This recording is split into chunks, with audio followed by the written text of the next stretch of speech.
do you back the Prime Minister's benefit cuts? 020 7862 2222. The government has been forced to make concessions to its planned welfare reforms in a bid to get MPs to vote the plans through. 120 were threatening to vote against the plans, which were criticised as being too harsh. So let's just have a look at poor Keir Starmer. My goodness, every time he decides to wield the axe, something goes wrong. So here we have the Labour leader. He's got an axe. He needs a bigger axe, really, for this. He says to himself, and this is during the election, look, watch me with this axe. I'm going to get into power and I'm going to slash those benefits. So he's really geeing himself up here.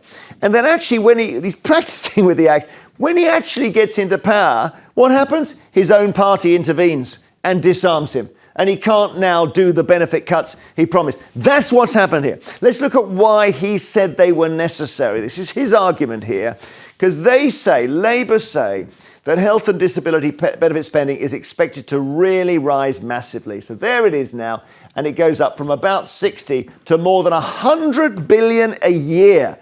Disability benefits and health benefits, those two together. So that's why they wanted to make these cuts. We can't, they say, sustain it. Now, let's just freeze this here so we can really get a handle on this. Benefit cut changes were going to save 5.5 billion, okay?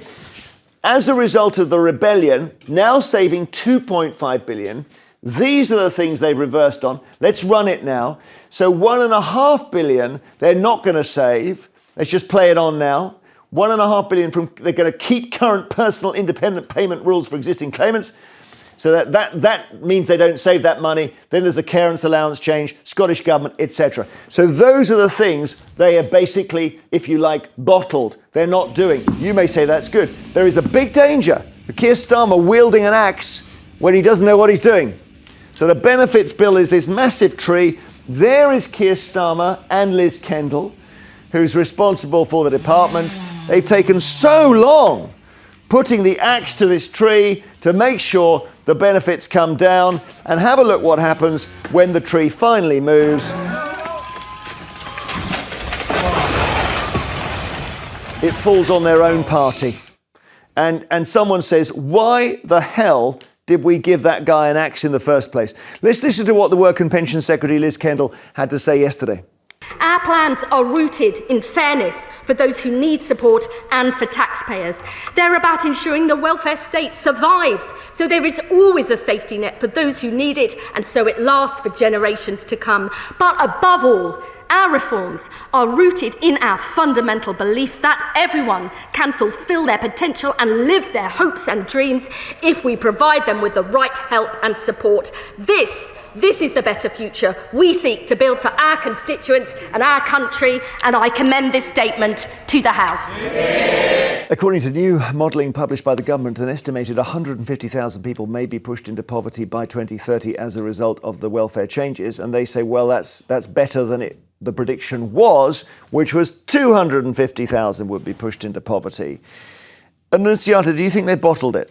Oh, they clearly bottled it. I actually feel rather sorry for Liz Kendall, who I think genuinely had a vision to reform the system. Well, she's a Blairite, as they old-fashioned word, but... And she's been sold out. And I think one of Keir Starmer's problems is that at various points he has sold out the left of his party. He's sold out those who are loyal on the right of his party, and now he has no one to support him. He's been left on his own in the middle because he can't be a leader. He's not got a vision. There's right at the beginning, I don't know if you remember, there was a vote on the two-child benefit cap. And about 7 Labour MPs voted against Keir Starmer on that. And he took the whip away, so he kind of exiled them. Most of them have been brought back. But he's not able to do that now, Marina, is he? No. This is a proper rebellion. And I hope the rebels hold firm on this, because this is not a concession that is worth standing by. So what we're saying now is the only way that Labour can balance its budget is by plunging 150,000 people into poverty, disabled people. That tells me your priorities are all wrong. Those people are still people. What are they, just collateral damage because Rachel Reeves has to stick to her fiscal rule? The graphic says it's 100 billion a year. OK, by whatever, 2030. If the system is broken, fix it. Yeah. Offer real support. Don't just do cuts and rebrand it as support. Offer real pathways. Make workplaces accessible. Don't just take away a lifeline from people and just watch them drown. This isn't going to help them. Well, this might be the very first time Marina and I have agreed that the system is completely and utterly broken and needs really substantial reform. I suspect we would disagree on how that needs to happen. But it was reformed with Ian Duncan-Smith. He did it. This is just pretty up. It's that, yes, he did for universal credit. What needs to happen is the same to the PIP element. Okay. And it has the claims have more than doubled since COVID. And do we actually think that people are genuinely twice as disabled and unable to work as they were before COVID? Maybe they are. Maybe COVID wrecked us. But if you look at the numbers, you would do anything to get a PIP pass. The doctors say they sign off 95% GPs, and 80% then get through the over-the-phone tests. If you think a single mother who has got a PIP for depression and has 3 children with ones for ADHD could be on £61,000 a year, and that is, if it was taxed income, £85,000 a year income. No wonder people will do whatever they can to get this. But also, the normal taxpayer knows that's not fair or right, and we need to have it to be fair for both sides. I suspect you don't agree now. There are always going to be wrong-uns that scam the system, but this arbitrary method of trying to just roll this out is going to hurt the people that need it. We're talking about it's like taking vulnerability and turning it into a game of operation. It's like, if you can wash the bottom half of your body, but you struggle with your back, congratulations, you get your benefits. But if you can't do your bottom half, then sorry, you're on your own. Yeah. And then also, I completely agree. This is totally the wrong answer and will make people... Let's take some calls. Sue in Gloucestershire, hi. Hello. Do you think that Labour have gone too far, or have they bottled it? They've bottled it because they're just pushing it down the road for when it comes in, which is a year November. So between now and a year November, you're going to have people clamouring to get on it. I hadn't thought of that. I see. So because, in other words, the new tests won't apply to existing claimants. So it's easy. So if you get in it now, you won't have the new rules. Yeah, I see what you mean. Yeah. Yeah. And then we'll be paying out more and more money. And there's a lot of people on it that shouldn't be on it. You've just said since COVID. Yeah, because with COVID, they were, I'm not saying all of them, but some of them probably were ones that didn't work because they were told to stay at home. And they thought, this is nice. I can stay at home. I'm going to get on to PIP. Marina disagrees. Marina? I think, Sue, of course, again, there are going to be people that are like that. But do you not feel for the people who genuinely, have you spoken to any people genuinely impacted by this? The numbers claiming have doubled. Okay, Sue has a very good point. Annunziata, we have got... we have got a mental health crisis, and this is not being addressed because we don't have the services. We've got people on the waiting list for operations for God knows how long. I know people that are in that position. We have got a cost of living crisis. What do you think that does to people? That's why. But Annunziata's key point is we can't be twice as ill. We can't be twice as ill unless it's all mental. But Sue, you can't say we're not paying out for mental health. Ladies, I'm very sorry, but everybody needs somewhat of mental health and stress in their life because it's what gets you through life and that because you learn by it. I know people that are genuinely disabled and I wouldn't dream of them not having it. Okay. But I also know people that shouldn't be getting it. Because you can't see their disability, Sue, so you've decided. All right. It's not because I can't see their disability, but it's because I know what they are doing. Understood, Sue. We're going to take a break. Thank you so much. More calls on the Prime Minister's benefit cuts. Is he doing the right thing here? Is he going too far? Has he bottled it? He's got his MPs breathing down his neck. He's trying to wield the axe and they've taken the weapon off him. Maxine in Dorset, hi. Hi, how are you? I'm really well, thank you. What do you think of this Keir Starmer situation? No, it's not good because I'm on these benefits, and if he didn't do a U-turn, I'd have probably lost mine. And what about the people? What about your bills? You know, you need money to pay utility bills, buy food. It could cause homelessness as well. And it's not the right way to go about it in my book. Can I ask you what you're on benefits for? Learning difficulties, chronic anxiety, autism. I've been on it for quite a long time, and there are people with lots of really bad disabilities that would never be able to work, and he's just targeting the wrong people. I never know how to say it. I mean, do you think, I'm guessing, Annunziata, you're going to say that Maxine, well, she can do a job? I am not the person to judge whether she can do a job, but the way our system works means that there is no one taking responsibility for that decision making. That GPs are saying we are not the government's gatekeepers, and then there are incentives for the call centres to pass people through. And we need to address that entire system to make sure that the genuine people, which Maxine may well be, do get the benefits they need, and those who are trying to game the system do not. It's Maxine, when somebody says to you, look, Maxine, come on, you can do a job, what do you say? Well, I actually do voluntary work once every 2 weeks, but that's all I can manage, but at least I'm trying to do that, you know.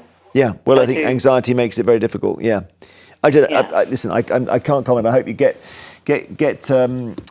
improvement of some kind that enables you to get off the benefits if that's what you want to do. Thank you, Maxine, so much. Barbara in Belfast, hi. Hello. Have they bottled it? Yes, they have. I worked in the post office about 20 years ago. And we had a millionaire's person coming in and collecting benefits. Millionaires? And the doctor, yes, because it's not means tested. If they're means testing me as a pensioner, why are they not means testing people on benefits?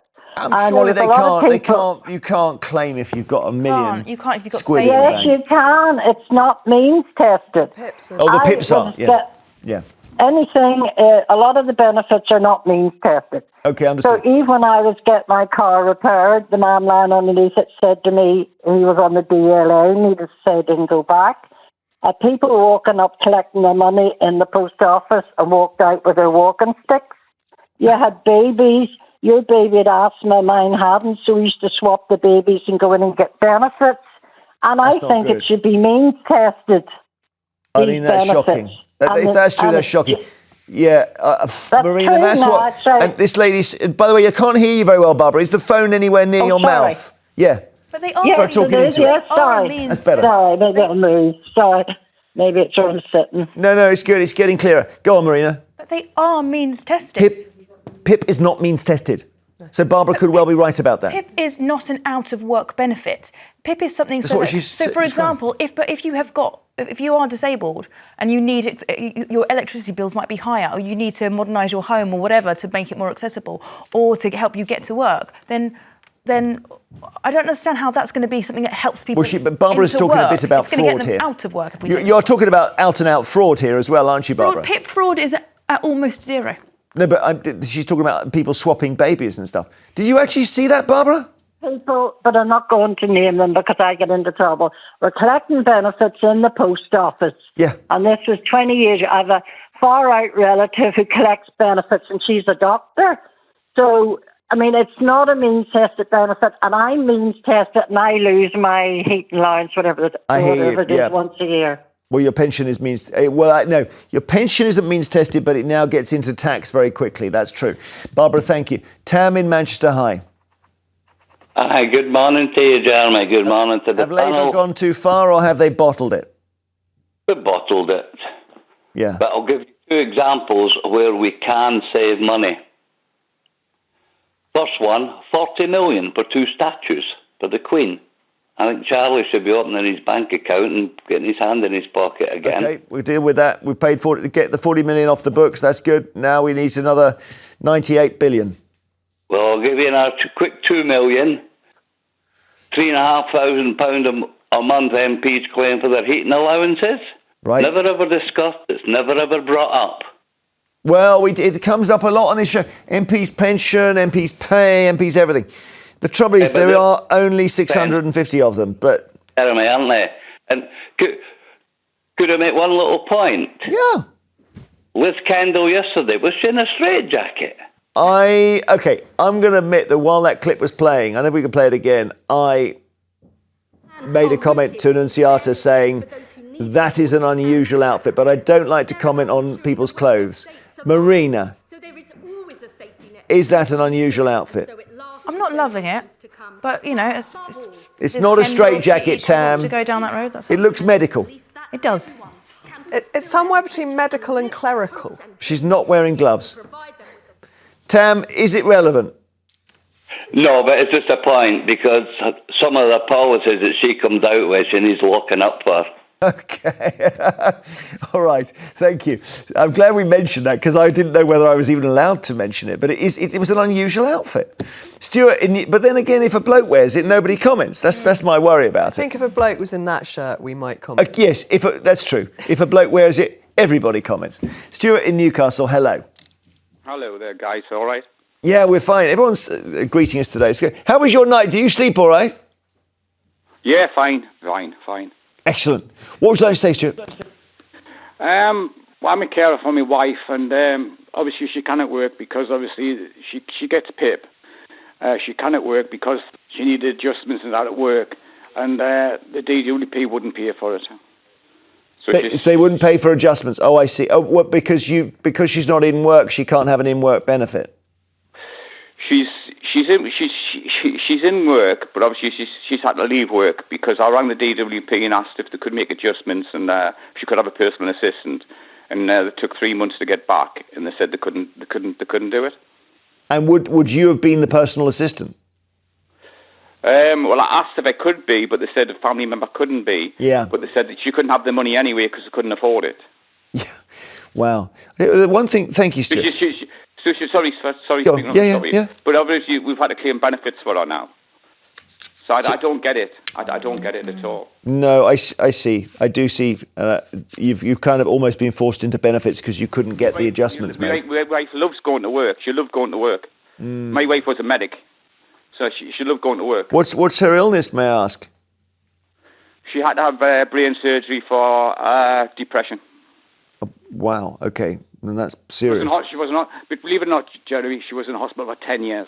Oh my Lord! Thank you, Stuart, so much. I mean, all stories are different, and this brings out the complexity of the system because everyone approaches the benefits agency in a different way. Thank you for all your calls. Later, we'll be asking.